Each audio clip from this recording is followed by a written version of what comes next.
नमस्कार शेतकरी मित्रांनो, काल आणि आज सकाळपर्यंत जे घोडदंगा मेहंदीपूर जे बॉर्डर आहेत येथून बांगलादेश येथे किती गाड्या निर्यात झाला हेही पाहूयात। आणि मित्रांनो, आज उत्तराखंड येथे बाजारभावामध्ये सुधारणा पाहायला मिळते। मित्रांनो, किती रुपयाने सुधारणा आहे याविषयी थोडक्यात माहिती जाणून घेऊयात। मित्रांनो, जे सध्या माहिती मिळत आहे की श्रीलंकेन सरकारने जो आयात शुल्क लावला आहे ते म्हणजे 10 रुपये होतं, ते आता 50 रुपये केल्याने बाजारभावामध्ये काही बदल होणार का ते आपण आज लाईव्हमध्ये पाहूयात।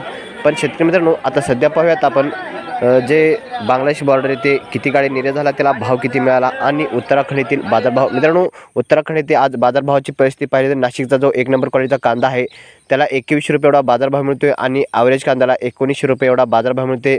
मित्रांनो, मागील 2 दिवसाच्या तुलनेमध्ये जर पाहिले तर आज 100 रुपयाने सुधारणा पाहायला मिळते। मित्रांनो, पाहूयात सोलापूरचा कांदा आणि पुण्याच्या कांद्याला बाजारभाव काय मिळतोय।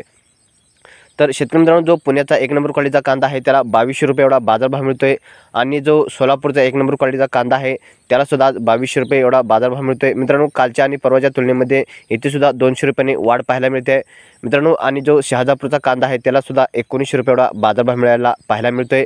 मित्रांनो, कालच्या आणि परवाच्या तुलनेमध्ये पाहिले तर 100 रुपयांनी सुधारणा आहे असं म्हटलं तरी चालेल। मित्रांनो, पाहूयात आता जे घोडदंगा आणि मेहंदीपूर बॉर्डर येथून बाजारभाव काय निघाले।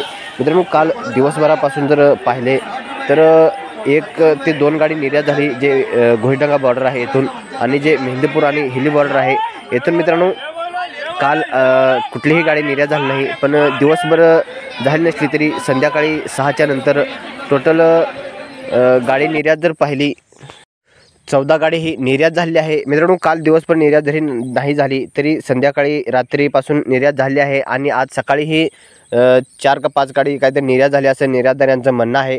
पण मित्रांनो, सांगण्याचं एकच आपलं तात्पर्य म्हणजे बांगलादेश येथे निर्यात सुरू आहे आणि जो नवीन IP आहे हे सुद्धा आज किंवा उद्या 2 दिवसामध्ये निघण्याची शक्यता आहे असं भारत दिघोळे जे कांदा उत्पादक शेतकरी संघटनेचे अध्यक्ष आहेत यांच्या माध्यमातून सुद्धा सांगण्यात आलं आहे।